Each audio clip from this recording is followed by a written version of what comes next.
Frida mania is everywhere and is often her striking, now famous monobrow we see proudly riding front and centre in her artwork. But what's so special about this Cyclops guy on her forehead? No fair, why does he get to snuggle into the brow? Wait a minute, why all the tears? What did he do to you, Frida? Did that bad man make you cry? Well, that's possibly a bit of an understatement. Let's delve into this turbulent relationship of twisted love triangles that led to Frida Kahlo pouring her heart out into this painting, and how she got the last laugh.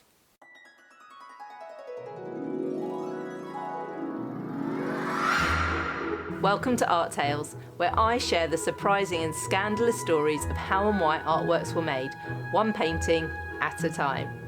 I'm Louise Emily, an artist working in the UK. To see the painting and supporting images for this episode, head on over to louiseemily.com. Now, let's get into the story behind this painting. This piece, called Diego and I, was painted by none other than the great Frida Kahlo. Most people have heard of Frida, the 20th century Mexican artist and feminist icon celebrated for her inner strength and courage in the face of adversity, as well as being admired for her distinctive style. Her paintings are rich with symbols and layered with meaning.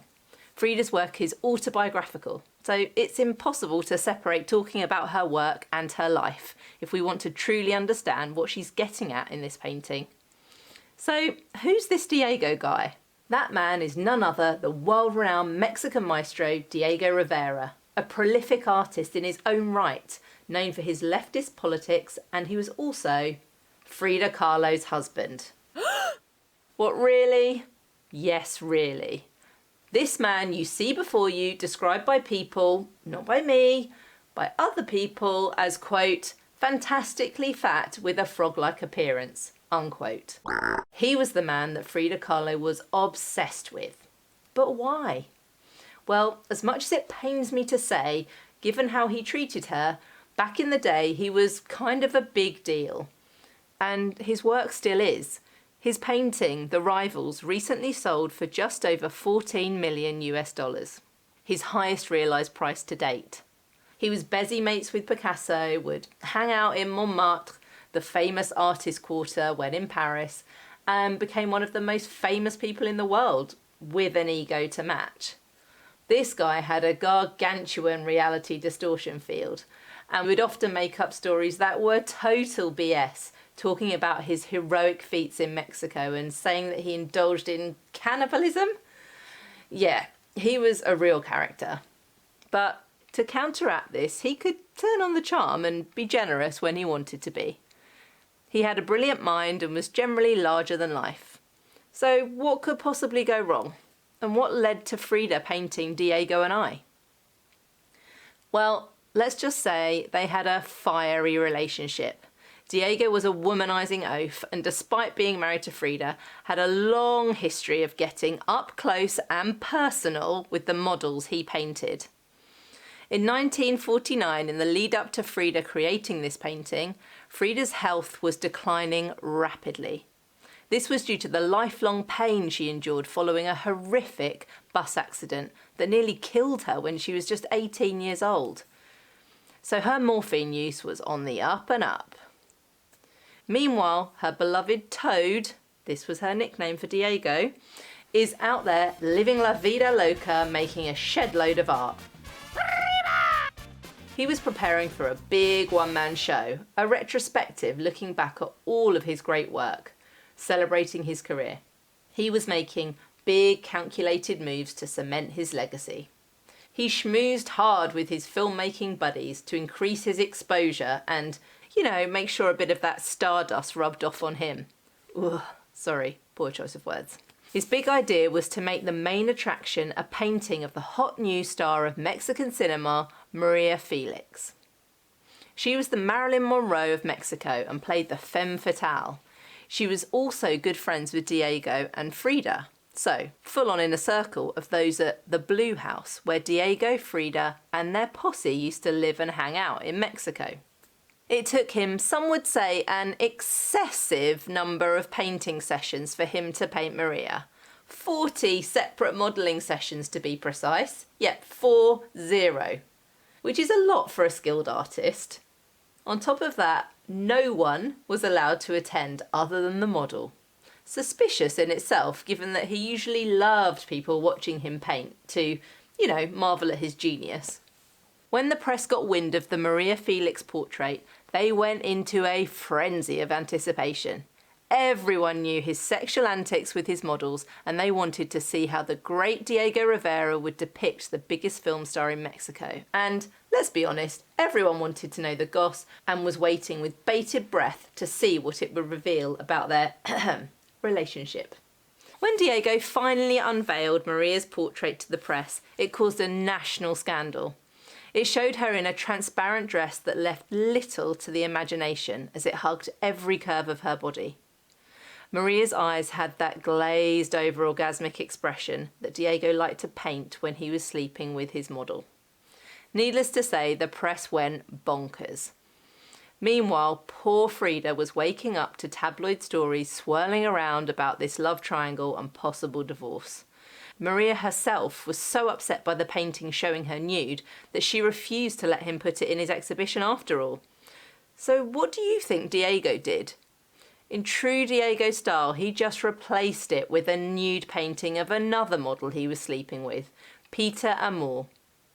I guess she was a bit on the side of a bit on the side. See, I did warn you about Diego. You get it now, right? Frida felt so distraught at being humiliated in front of the entire world that out of her own self-respect, she moved out of the Blue House. Instead of apologising like a normal human being, Diego decided to fan the media flames, declaring that he indeed, like all men in Mexico, was in love with Maria Felix. And finally, inadvertently spoke the truth when he said, quote, "I adore Frida, but I think my presence is very bad for her health," unquote. You think? But there are a few more twists to this tale. Frida's a feminist icon for a reason, and she was no pushover. Unbeknownst to Diego, Frida was also having sex with Maria. Oh, and I nearly forgot, a fling with Peter Amor. This truly was a female empowerment tour de force. Right back at you, Diego. What a tangled love triangle this became, or whatever this was. I mean, I don't even know anymore. Sure, we can make light of it now, and that is how Frida portrayed her feelings about Diego's affairs in public. But, as with many artists, if you want to know how we really feel, trust me, it's in the work. That's where we let it all out, and Frida was no different. In Mexico in 1949, as it says in red on the painting itself, she painted Diego y yo, or Diego and I. And it's intense. She's clearly sad. Tears roll down her face. Her hair is down, and unlike most of her other portraits where her hair is styled up, this time it looks wild, unkempt, and almost like it's alive and wrapping around her throat, strangling her. Diego's face is on her forehead, sat atop her famous monobrow. It's pretty clear who's on her mind and the cause of her sadness. In the middle of Diego's head there's a third eye, the symbol for wisdom. It's his intellect and political passions that she misses and is struggling to cope with being apart from him. We also know that Rivera was always in Frida's thoughts, from her diary, much of which is a love poem to him. She says, quote, "Diego, I am alone. Nothing is comparable to your hands, and nothing is equal to the gold green of your eyes. You are the mirror of the night, the violent light of lightning, the dampness of the earth. Your armpit is my refuge," unquote. Gross. Out of the pyramid of 5 eyes that we see in this portrait, only Frida's meet our own. In contrast, Diego gazes out over the viewers' heads into the past, perhaps indicating his obsession with his epic legacy. And Frida could be seen as pulling some smart moves herself here too. In her lifetime, she wasn't a celebrated artist like Diego. Her fame only went stratospheric after her death. So, by emblazoning him on her head, She's intertwining her legacy with the great Diego Rivera's forever. So, what happened next? Maria dumped Diego and he came back to Frida with his tail between his legs, and she moved back into the blue house. They remained married until her death in 1954. So, how might you say did Frida kind of get the ultimate revenge on Diego for the humiliation that he caused? Fast forward 72 years to 2021, when Diego and I sold at auction in Sotheby's, New York, for $34.9 million US. You remember the highest price Diego's work sold for? Yes, that's correct. Just over $14 million US. Less than half of Frida's. Yeah, that's right. She totally smashed it. Woo!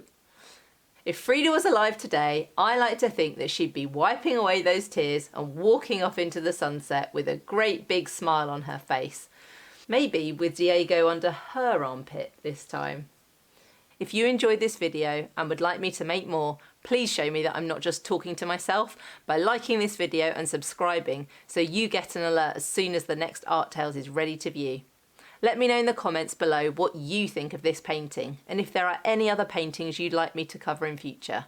Thanks for watching, and in the meantime, stay curious.